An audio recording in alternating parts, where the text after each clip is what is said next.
Profe. Profe. Profe. Profe. Profe, ¿para qué vino? Profe. Profe, ¿para qué vino? Profe, ¿para qué vino? Profe, ¿para qué vino? ¿Para qué vino? Profe, ¿para qué vino? Una interpelación, un desafío, una pregunta que intentamos responder cada día en el aula. Profe, ¿para qué vino? Un espacio de resistencia y rebeldía. Bueno, estamos acá en un nuevo programa del podcast. Estamos con Claudia en los controles, Alejo, Cecilia acá en la presentación y bueno, tenemos dos invitadas muy especiales hoy. Elena, bienvenidas. Muchas gracias. Bueno, estamos en el último programa del año. Para nuestra gran audiencia. Si nos dan el 6% más uno, hacemos uno más. Seguimos todo enero. La tiramos. ¿No? Presión. Yo qué sé. Bueno, ¿qué nos puedes contar, Ale, de lo que hay? Bueno, nosotros hoy vamos a ver, a riesgo de que no nos escuche nadie, ¿no? Vamos a hablar de la materia más importante, matemática. Tenemos por suerte a Elena que vino hoy y a Karina, que las dos nos van a hablar un poco sobre lo que es el aula de matemática.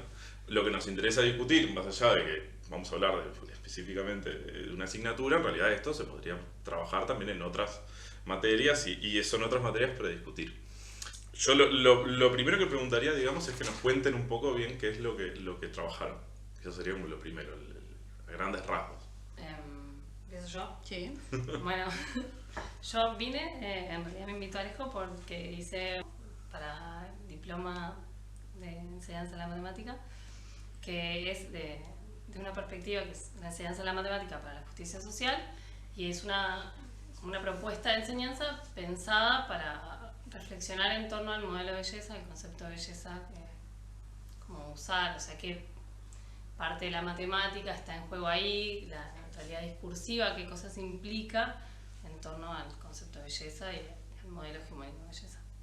Todos sabemos que la matemática es lo más bello que hay en el mundo, ¿no? Bueno, objetivamente hablando de Grandes consensos. no hay construcciones al respecto. Bueno, yo también estuve estudiando para la maestría en educación del Instituto Politécnico Nacional de México y en mi trabajo lo que analicé fueron libros de texto, en específico libros de texto para matemática, para los cursos de matemática de educación secundaria y ahí desde la perspectiva feminista observamos cómo era el mundo imaginario que expresaba el libro de texto, es decir, qué personajes habían, cómo interactuaban entre ellos y si eso correspondía a una determinada perspectiva, por ejemplo la perspectiva androcentrista. Esa perspectiva ubica al hombre, al masculino, como centro del mundo y como el que responsable del poderío económico, el conocimiento, la producción de conocimiento, el que tiene más libertad para hacer tareas fuera del hogar, independencia. Bueno, si eso que expresaban los libros correspondía a esa visión o a otra. Eso fue el estudio que hice. A mí lo que me gusta de esto es que pone en cuestión el hecho de lo que se dice siempre, digamos, de que la matemática es objetiva y yo qué sé, hay un filósofo muy importante que dice justamente que los números no mienten, los que mienten son los que hacen los números y estoy hablando del contador Damiani, por supuesto. Pero bueno, esto de que la matemática es objetiva, neutra, y pone esa discusión, ¿no? En el aula eso no ocurre. Y normalmente vos hablas con colegas y te dicen, no, en matemática tiene que dar el numerito y ya está. Y es eso lo que evaluamos. Claro, el problema es cuando los profes traemos problemas, por ejemplo, o situaciones del contexto al aula. Si siempre es la abuelita la que va a hacer el mandado a ver qué compra en el almacén y para hacer cuentas, por ejemplo, o yo traigo otro problema donde, no sé, te doy pie, mido la estatura de las estudiantes femeninas, cosas así, ¿no? Claro. Y entonces si empiezo a traer problemas, empiezo a mostrar el mundo de cierta manera, una visión del mundo. Si los que estudian matemáticas siempre fueron hombres, por ejemplo, y nunca traigo una mujer matemática al aula, eso va a repercutir en las estudiantes y no se van a sentir representadas y van a decir, entonces la matemática no es para mí, no es un camino posible para mí como carrera. Por ejemplo, tiro una, ¿no? Sí, solo a los hombres nos gusta la matemática, ¿no? Exacto, entonces ahí es donde el profesor de matemáticas se mete en líos. Claro, es como que también es muy difícil separar en realidad como una asignatura o un campo de conocimiento del resto, o sea, es una construcción social, entonces es imposible pensar en que no tiene una naturaleza como construida con otras disciplinas, con otras cuestiones sociales, es muy difícil. O pensar que está despolitizada, ¿no? Exacto. Hay un autor ahí en el que, bueno, vos también lo viste porque es como Felton Geisler, que habla de cómo en realidad en los libros, por ejemplo, a veces yo me doy cuenta que es algo que yo hago y que he escuchado a profes hacerlo, que en realidad asumen, por ejemplo, la binariedad. Entonces es tipo, en un salón hay, no importa, 20 estudiantes, 10 son mujeres, o bueno, 15 y el resto, y, no sé, tiran cosas para que uno haga cuentas, pero más allá de las herramientas matemáticas que quieren manejar, porcentajes, proporcionalidad, lo que sea, asumen eso como cuestiones sociales, como la binariedad, como un dato a partir del cual construimos las cosas. Entonces también ahí hay algo a trabajar. Yo me acordaba de tu tesis porque vi la otra vez en la página de la NEP hace tiempo la óptica que hubo en matemática, no sé qué, y en la foto, así como de la presentación del CES, era tipo 2 varones, uno rubio y otro atrás. Era tipo, está claro, no hay una gurisa, no encontré una foto que tengo en Argentina, por ejemplo. Es tipo, el varón es el que hace matemática y el que se destaca ahí. Sí, justamente una portada es muy importante, por ejemplo. Salado. Capaz que ahí hay que juntar esfuerzos para tratar de que sea representativa de nuestra población uruguaya también. Y no quiero caer en eso de que, ya con que haya una sola foto ya estamos patriarcado, ¿no? Total, pero justo la portada es muy importante. Entonces, por eso el análisis de los libros de texto hay que hacerlo todo, por completo, o por lo menos un capítulo completo. Porque una foto, es una foto. Pero si en el capítulo completo, los que desarrollan el tema, por ejemplo, son los personajes masculinos, ya me está dando un mensaje. El tema es ese, muchas cosas que pasan por lo implícito. Capaz que ninguno de nosotros que estamos acá presentes lo queremos hacer a propósito, ¿no? Pero estamos adentro de un mundo que se maneja de cierta manera y el binarismo, por ejemplo, lo tenemos en la portada del libro. Es como algo que tipo nos enseñaron. Rosado para las nenas, celeste para los varones y se acabó. No hay otras formas de ser, no hay otra forma de expresarse. Y es responsabilidad nuestra, o por lo menos como docente, estudiar, saber que eso es una construcción y que no estamos encasillados en eso. Y que hay muchas personas que no están cómodas en eso. Y tenemos que respetarlas. Y tenemos que saber cómo dirigirnos, cómo reconocerlas, digamos. No sé, se me ocurre, para salir un poco de los libros y de lo académico, en los baños. Bueno, salado. Tremendo tema, ¿no? Que en los liceos solamente haya el baño de las nenas y el baño de los varones. Y cuántas identidades estamos dejando que no pueden ir al baño. Bueno, en mi liceo hay un baño, es muy simbólico porque está el baño de las niñas, aparte dice niñas, y el baño de los niños, o sea, haciendo que son todos adolescentes. Y después hay un baño inclusivo, como aparte, cerrado. Es increíble, tenés que, no sé, pedir llave. Es como, bien como simbólico de lo que es la inclusión. Y es como una lucha de todos los años, porque a mí me pasa todos los años luchar por ese baño, por ejemplo. Está ahí y está cerrado ya, entonces es como, como que terminas de, o sea, como una cuestión de discurso ahí de incluir, pero a su vez marca una diferencia, tenés que ir a pedir la llave del baño si no te sentís cómodo con lo que hay habitualmente. Es como, para mí es muy simbólico. Sí, te hace sentir a alguien raro, ¿no? De una. Claro, pero aparte es bien eso de que es el baño para el diferente. Es como, estamos los normales, los que podemos ser, Los que no tenemos problemitas. podemos ser categorizados acá y que normal, o sea, la institución normal nos ha moldeado y encajamos, y el que no, que ahora lo incluimos de alguna manera, pero De forma controlada. claro, Ahí y lo sabe. eso, ¿no? Sí. Como que la diferencia está ahí, o sea, marcamos una diferencia con el otro que es como impresionante. Sí, o sea, sabemos que estamos dentro de la escuela y la escuela va a reproducir la cultura hegemónica, ¿no? Pero cada uno de nosotros puede hacer un esfuerzo para intentar cambiarlo, dentro y fuera del aula. O sea, en la institución, pero también adentro del aula, lo que hacemos como profe de matemática también afecta muchísimo. Y implica la toma de decisiones de nuestros propios estudiantes en su futuro. Sí. Sí, y ahí yo volviendo al aula de matemática, ¿cómo trabajás el tema de la belleza?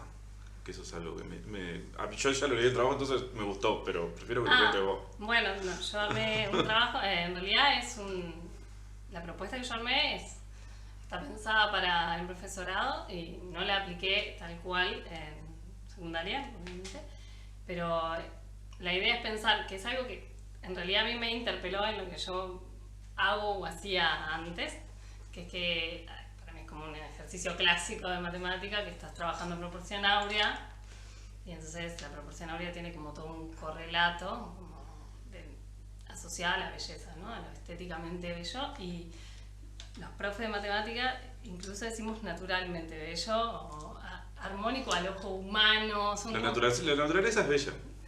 Claro, pero digo, son frases que uno puede decir y que piensa que no están cargadas como de un significado más profundo, pero en realidad sí lo están.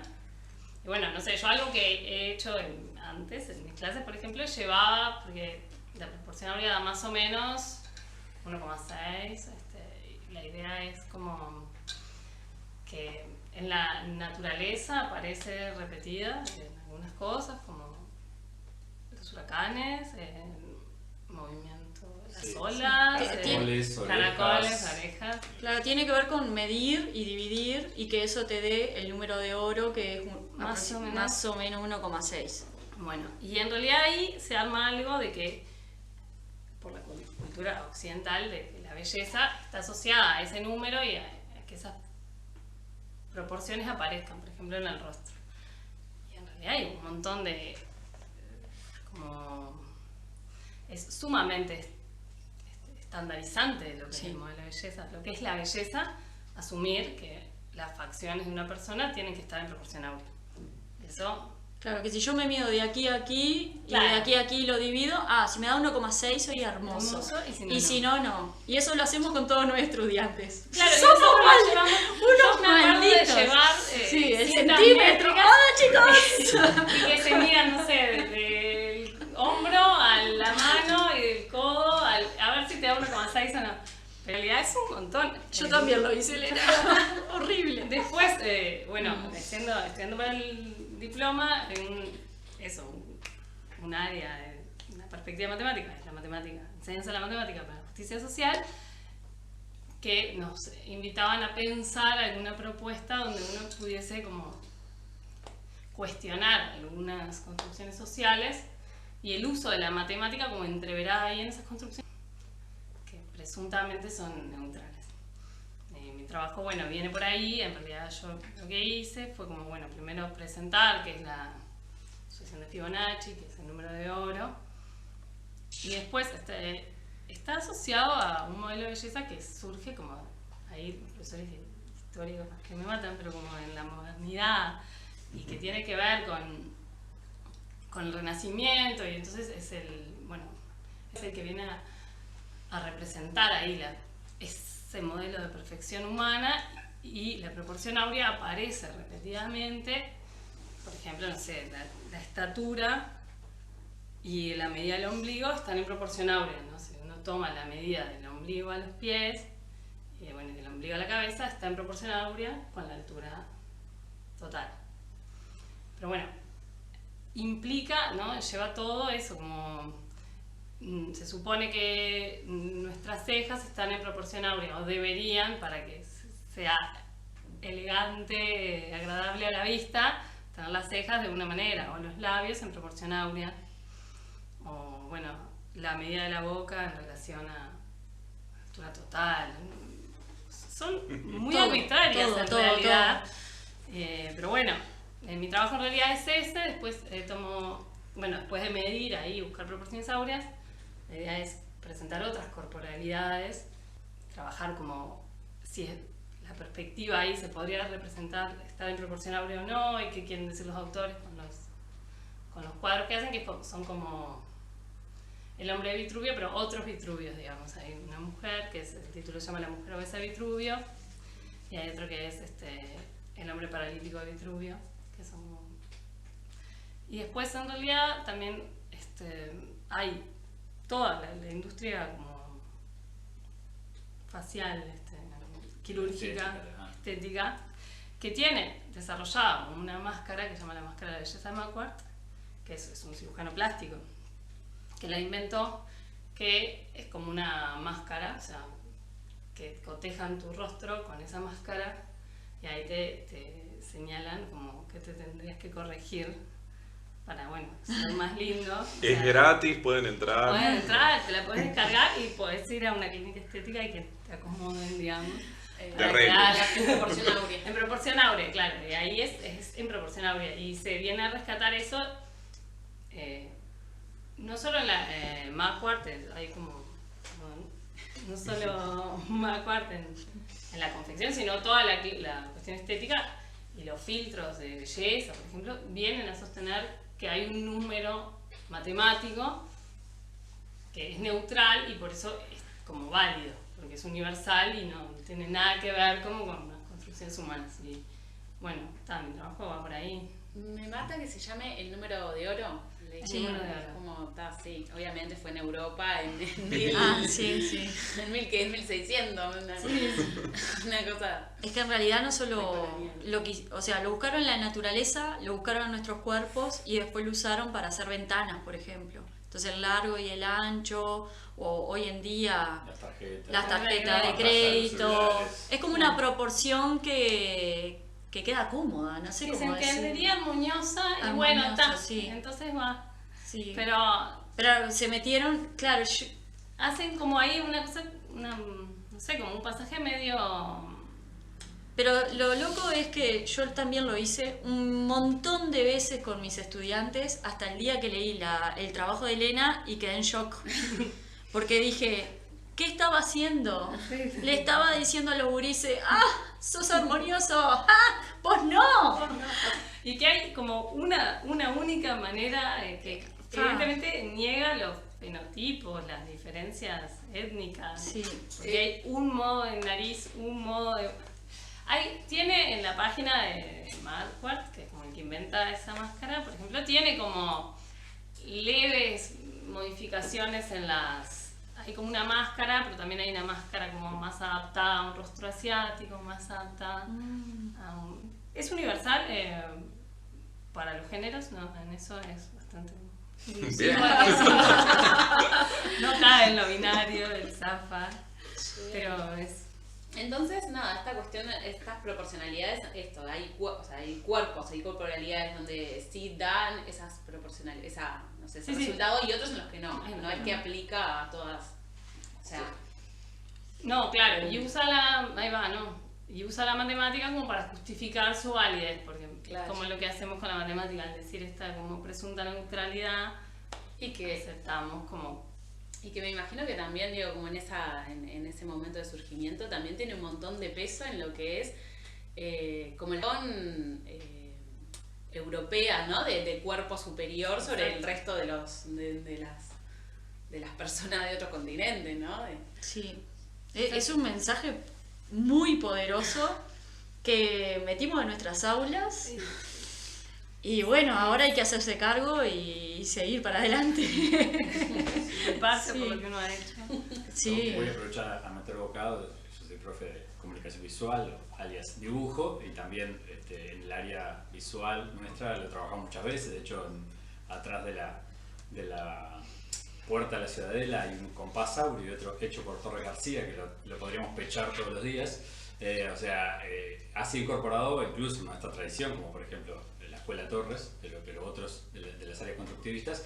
Y yo creo que también por las cosas, no sería capaz ahora de citar exactamente, pero voy a parafrasear cosas que he leído sobre el tema, también una búsqueda de una explicación trascendental de la belleza o buscarle una justificación, por supuesto eurocentrista, y aunque haya sido adoptada por otros sectores del mundo, de una justificación trascendental, de decir esto está en la naturaleza, está en un montón de lugares, esto debe ser cuasi divino o de oro, o sea, eso también fue muy potente en su momento para dar una justificación, de decir, mirá que lo encontrás en casi todas las cosas de naturaleza, podés buscar esta relación. Entonces eso es muy potente en la justificación, no es solo que lo escribió alguien, hoy en día llevado a las máscaras faciales para clínicas estéticas o lo que sea, pero que tiene mucha potencia desde esa época de decir, mirá que está hasta en las flores, lo podés encontrar en casi todas las flores, un ritmo, no importa si es una esculenta o si es, o sea, podés encontrar patrones de estos.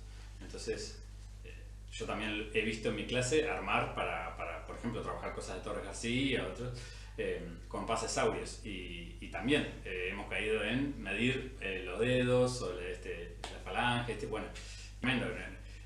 Pensar que todo eso no está cargado ideológicamente o no normaliza o discrimina obviamente ciertas corporalidades. Es tremendo. Es tremendo el argumento de lo natural también, ¿no? Bueno, esto es como naturalmente lo que se repite desde una planta, una persona, ¿no? Lo que hace más armonioso frente al ojo, como el argumento de lo natural es muy...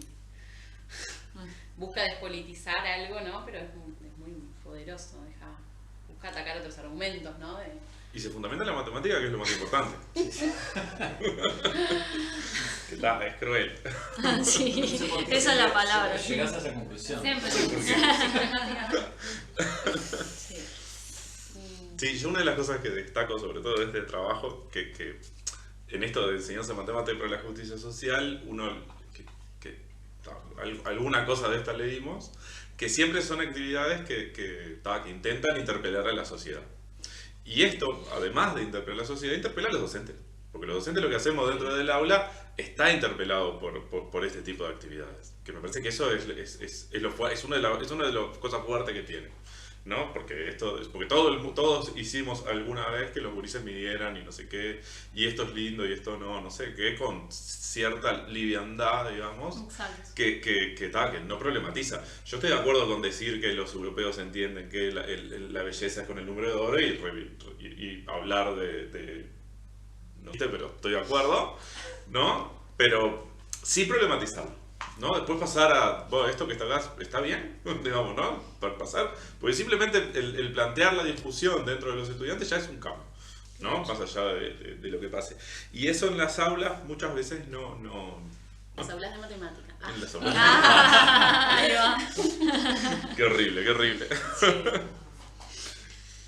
Y bueno, sí, lo que pasa es que a veces cuando el docente plantea temáticas en el aula pueden saltar muchas cosas y nos da miedo y no sabemos cómo actuar y... Yo solo sé resolver ecuaciones. Y tenemos que... Sí, pero somos docentes, ¿no? Por algo tuviste psicología, por algo tuviste pedagogía, por algo tuviste sociología, para que también puedas entender el mundo y ver cómo tú, solo pisar ahí adentro, estás dando un mensaje.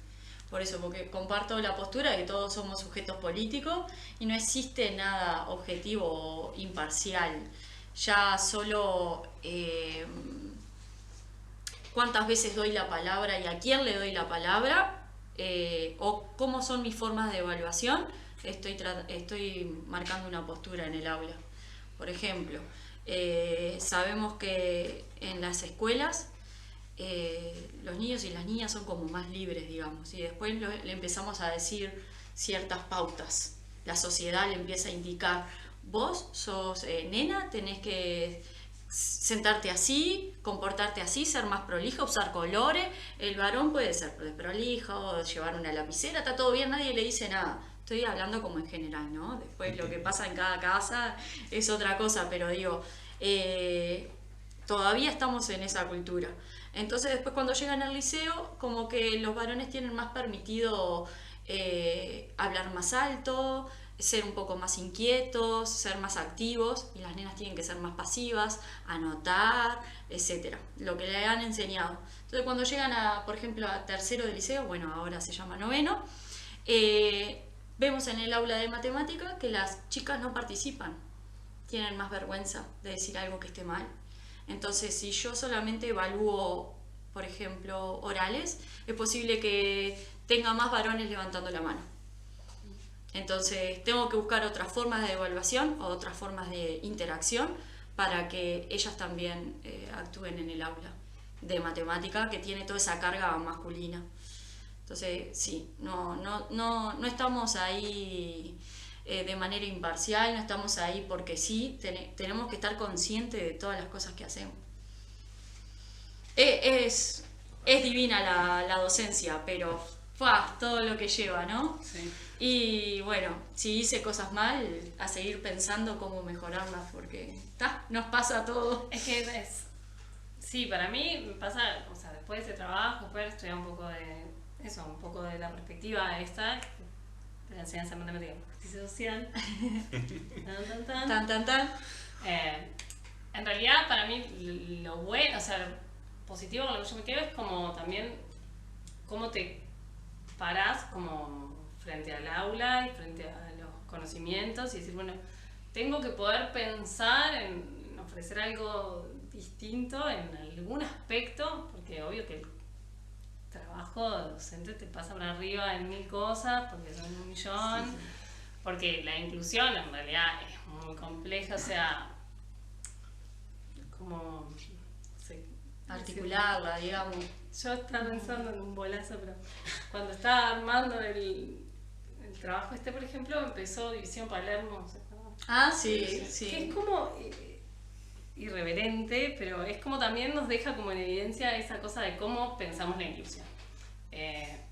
Los distintos que entren, ¿no? Que como, no cambia como el esquema normal, digamos, o sea, yo soy normal, que pase el distinto, es como así, es como, a veces como el esquema, ¿no?, de la educación normal que te atraviesa, o sea, es como al que estamos acostumbrados también, es como difícil, hay que reconocerse ahí. Es que la incapacidad, no sé, propia. Sí, yo pienso igual que hay cosas que vamos mejorando, digo, esto que decíamos, de todos hicimos esto, no es casualidad. Nosotros lo aprendimos, reproducimos cosas, de cómo aprendimos las cosas, ¿no? Lo hacemos, muchas cosas igual como las aprendimos, y así las enseñamos y demás, y pienso en las cosas que no reflexionamos, pero con empezar a cambiar, enseñar esto, sobre todo a las futuras generaciones de una manera distinta, de a poquito le debes ir mejorando. Yo espero que mis futuros alumnos, futuros docentes, no enseñen igual como lo enseñaba yo esto, porque es bastante tétrico. Yo me imagino, no sé, una clase de didáctica, ¿no? Una visita de didáctica donde hicieran esa actividad, capaz que era maravillosa en su momento, y después ustedes investigaron, ¿seguro? Estudiaron y por otros lados otras perspectivas, y fue como, no. Sí. Y además, otra cosa que vos planteás en tu trabajo, Elena, es que la tensión que también vivimos entre esa interacción entre contenido específico y esto que queremos mechar de reflexión. ¿Cómo lo ves vos? Sí, hay como, ¿no?, toda una tensión entre como lo que sería hablar de matemática como uno está acostumbrado, que la matemática es Polinomios, ecuaciones, números, triángulos. Claro. Sigamos. Y así. Y bueno, ver cuál es en realidad, lograr entender qué conexiones tiene eso como con cuestiones políticas y sociales relevantes, problemas como sociales y relevantes para la sociedad, que están. Lo que pasa es que también estamos como muy acostumbrados a pensar la matemática desde ese lugar que hasta acá va, cuando yo resuelvo una ecuación o hallo un porcentaje y ahí termina, y en realidad creo que también esa tensión está en nuestra incapacidad de ver las conexiones como... Sí, yo creo igual que el hasta acá va también es una decisión política. Por eso, ¿no? Entonces yo me limito, digamos, de qué es lo que incluyo dentro del aula y qué es lo que no, porque porque no lo quiero manejar o porque no sé qué, pero es una decisión que uno toma. Pero a veces es inconsciente, digamos, o sea, la tomás porque estás acostumbrado que hasta ahí Claro. vas, digamos, Sí. y incluís cosas que son muy políticas y no te das cuenta. O sea, Y es como muy evidente. claro, pero en la medida también que nos pensemos distinto, van a surgir cosas diferentes. A mí, yo en tu trabajo, en el que hiciste vos, entonces, a mí me gusta este autor que vos tomás, Wright, o Sí. algo así, Sí. en inglés, que él habla, por ejemplo, de que para él, porque muchos autores como que son bastante críticos en sus investigaciones de que no logran como que los profesores de matemática entiendan o visualicen conexiones entre problemáticas antes y la matemática. Y él toma como la investigación-acción para pensar las propuestas con un colectivo y llega a como, para él están muy bien, o sea, como que revalora el proceso que hacen, y yo creo que ahí hay algo en la necesidad también de tiempo para la investigación y para el pienso de las cosas que si no, no salen, porque si seguimos, o sea, si no tenemos como un tiempo para planificar y pensarla, eso, cómo ordenar, también seguimos reproduciendo lo mismo que veníamos haciendo, porque tampoco están como las condiciones que las tenemos que generar para proponer algo distinto, digamos. Sí, y también, como por otra línea, ¿no? Pero digo, esto de la significatividad para los estudiantes, para las estudiantes también, ¿no? Que pila de veces, a mí me lo han cuestionado en geografía y me imagino que en matemática mucho más, ¿no? ¿Para qué me sirve esto cuando no se le encuentra como un significado, un sentido a eso que se está estudiando, y que también es una forma de darle sentido, ¿no? La presentación de los problemas o problemáticas sociales o cuestiones que tengan que ver con la vida cotidiana. Sí, tal cual, una vez a la semana más o menos. Todo el tiempo. Sí, pero porque tiene que ver con eso, sí, pero tiene que ver con el profe de matemática tiene que ver con, como decía Alejo, con lo que nos enseñaron a nosotros. Yo la actividad esta que hoy estábamos hablando, ¿no? La de medir los cuerpos, no la tuve yo en el liceo, por suerte, pero era todo abstracto, la matemática, resolver, calcular, etcétera. No sé dónde la leí, dónde la aprendí, que la apliqué después de esa manera. Y ahora la estamos reversionando. Por suerte, gracias Elena por existir. Pero, ¿qué me enseña la matemática que solo me pide resolver, hallar, verificar? Me enseña a acatar órdenes. Era la matemática que se necesitaba post-dictadura. O sea, teníamos que ser obedientes. No había espacio para la democracia. Entonces ahora se están abriendo nuevas investigaciones y nuevos caminos en donde la matemática intenta ser más democrática, y eso tiene que ver con los procesos de construcción, pero eso está bueno lo que decía Elena, necesitamos tiempo para elaborar actividades, tiempo de aula, y en el periodo que estamos viviendo de recorte de horas, realmente tenemos que vivir con esa tensión de qué contenidos dar y de qué manera, porque no dan las horas para todo lo que tenemos que hacer. Aprovechamos para reclamar 4 horas de coordinación. Perdón. Sí, y también eso, ¿no? Yo veo un montón de profes que se llenan de horas para también, ¿no? Para llegar a tus gastos, y eso también es otra tensión a la que se suma que no vas a estar dedicándole un montón de tiempo a reversionar lo que tenés o a cuestionar, no sé, políticamente cómo es la forma de enseñar que estás teniendo. Eso está salado. Sí, a mirar a los ojos, a ver qué le pasa, a estar pendiente de los estudiantes, ¿no? Si tenés muchas horas, sos más maquinita, eso es verdad. Está bueno para mí pensar ahí dónde se mete la matemática y qué podemos hacer nosotros para no seguir reproduciendo esos lugares, digamos, o sea, y dar herramientas como para reflexionar hasta qué punto la matemática puede ser una herramienta para leer el mundo y en qué punto no. O sea, no es cierto tampoco que todo es matemática y que tengamos que, o sea, como tomarla como elemento de variación. Exacto. Que estudiantes además es como re agresivo el tema de la exposición del cuerpo. no sé, yo pienso con las redes sociales y eso, mucho más, porque nosotros llegamos a hablar de bien. También hay un escáner que yo descargué y lo tuve y todo, que es un escáner de belleza, que vos pones tu cara así delante de la cámara del celular y te pone una nota del 1 al 10. O sea, te pone un porcentaje de belleza, que es una nota del 1 al 10, que se llama tipo, porcentaje de proporción áurea. Y te dice qué tan bien está tu rostro, qué bello es. En relación, se supone la proporción áurea, pero además tiene esto como del algoritmo, como lo neutral y lo válido, que es, en realidad es una marca registrada, o sea, no tenemos el acceso a cómo evalúa un rostro, tira ahí una flecha, así unos números, pero también le damos como lugar al algoritmo como secreto de que es válido y como le damos como un poder también a la matemática ahí, de que en eso neutro tire un número y ese número es válido. Yo soy un 5, yo soy un 8, aparte de... Y la inteligencia artificial no ayuda. Tengo curiosidad. Bueno, yo, por ejemplo, en la inteligencia artificial usé el ChatGPT para preguntarle qué era la proporción áurea. Te tira ahí acto seguido, que es algo que aparece en la naturaleza y en la anatomía humana. Y después te dice que, bueno, que la belleza en realidad es subjetiva, pero te lo tira. Y dice como las proporciones que se entienden armoniosas al ojo humano. Es un montón. Y de hecho, a mí el ChatGPT, vieron que te ofrece, querés que haga esto, te tira como ideas. Y me ofreció hacer una composición, una comparación de dos rostros, un rostro promedio y un rostro en proporción áurea, para mostrarme que uno era más lindo que el otro.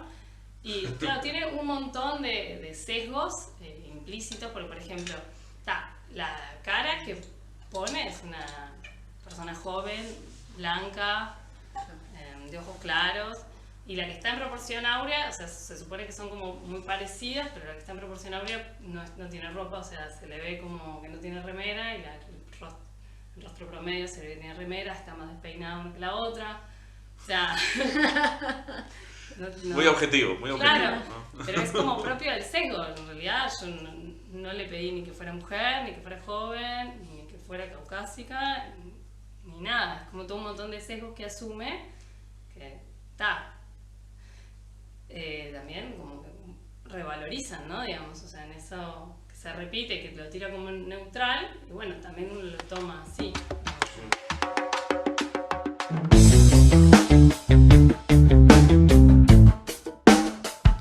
La inclusión como desafío que atraviesa la escuela moderna y que es parte de la agenda de la política educativa en las últimas décadas, sigue sostenida, en ocasiones, en la premisa de integrar al otro, sin el que nosotros resulte alterado, y sin reconocer la diferencia como propia de los seres humanos.